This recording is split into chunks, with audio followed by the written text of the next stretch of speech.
Hey, it's your boy Nuts, talking at you again about Lair of Darkness. But you know what? This time it's for real. Humans of the cardboard, welcome back to Just Nuts, guys. Today we're talking about Lair of Darkness. I don't know if you expected anything differently. It's my favorite archetype of all time. I know a lot of you really like it. And you know what? It's just interesting because Lair hasn't gotten support almost ever, right? We got the structure deck in 2017. We didn't see another card of support until like Malice, really. And Malice is poo, so get out of here because awful, just awful. So yeah, like we've got 3 different avenues of support coming in the near future. I want to talk about it because I do think Lair's just in a really good position right now. It's been getting recent support. We just got Alice. Alice is awesome. If Lolith is a 10 out of 10, Malice is a 2 out of 10, Alice is probably like a 7 out of 10. And I will take that all damn day. So let's talk about Lair. Like I said, we've got 3 different avenues in which support for Lair is coming in some way, shape, or form. Some of it direct, some of it a little bit indirect, but nonetheless, it's all coming, and it could actually take Lair to a whole new level. And I'm extremely excited for that as a Lair stan. Subscribe. So I think a good place to start is just go chronological, right? Start with the first piece of support we know is coming at a certain time. The other 2 are a little bit more up in the air, but let's start with what we know is about a month and a half away, and that's really exciting. It's the Albats Structure deck. I talked about this in a video about a week ago where I brought up about 7 different archetypes that I thought particularly had crazy synergy with the new structure deck because the new engine is kind of splashable, branded fusion and whatnot. It's really strong. If you want to see more in depth and other archetypes that can be splashed with it, check that out, from a week ago. But as far as what we're looking at here, there's a bunch of different things you can do, right? It lets you send any extra dark monster from your deck to the grave with the fusion spell. So you can send Skarm to get a follow-up search. You can send Diabolos to just load him in grave. It makes Diabolos a lot more playable, which is really, really cool because I haven't been playing Diabolos for years now because the deck doesn't access him as easy as I would hope.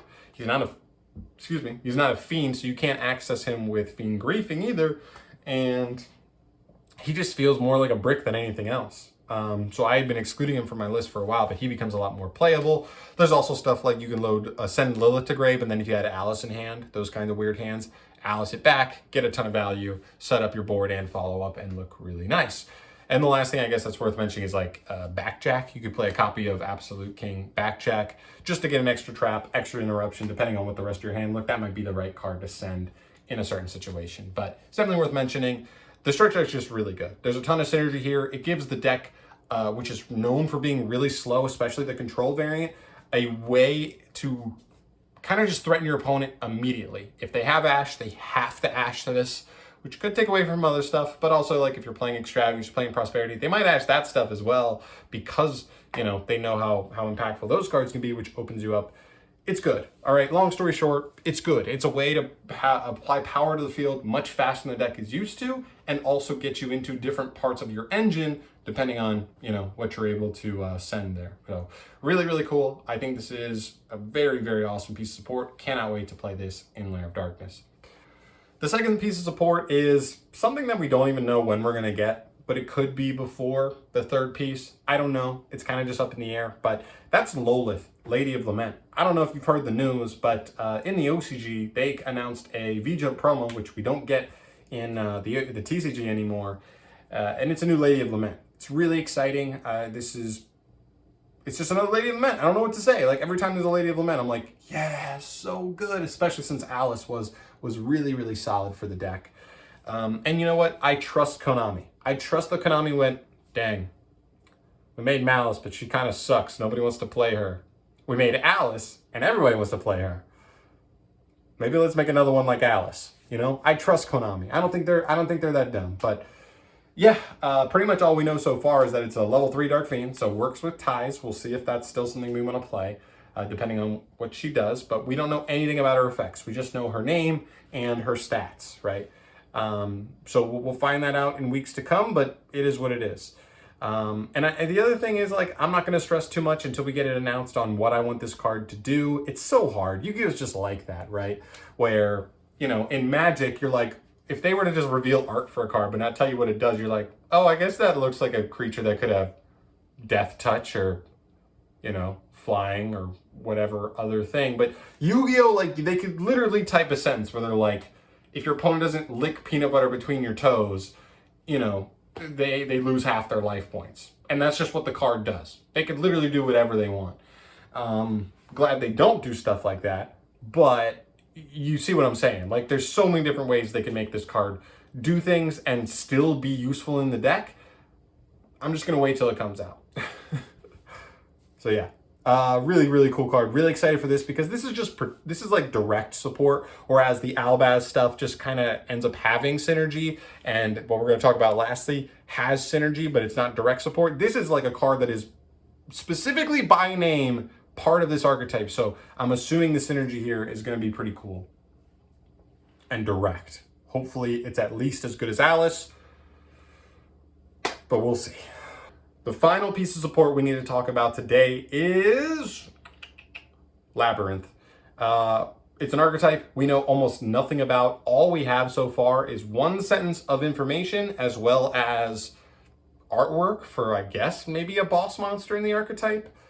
Long story short, just to connect the dots here, when they announced Lolith, there was a little sentence of information in the, I guess, V-Jump announcement that it was coming out that read, this card actually works with not only trap cards, but an archetype from Tactical Masters. And I don't know if you know this or if you've been paying attention, but Valiance from Tactical Masters doesn't have any trap cards in it.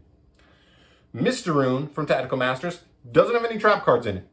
The only archetype that hasn't been revealed so far is, Labyrinth.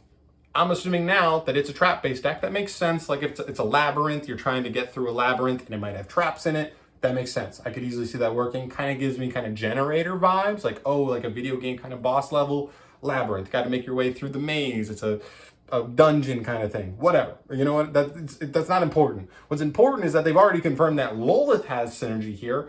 What we don't know is like what any of the archetype does. And we'll probably know this in like a week to a week and a half anyway. That's when the set's like coming out in the OCG. So we're going to know what this whole archetype is about very, very soon. But just keep an eye on it, right? I think it's interesting that they specifically said that Lolith has synergy here. But I think it's also important to temper expectations because, I don't know, Lilith searches any normal traps, essentially.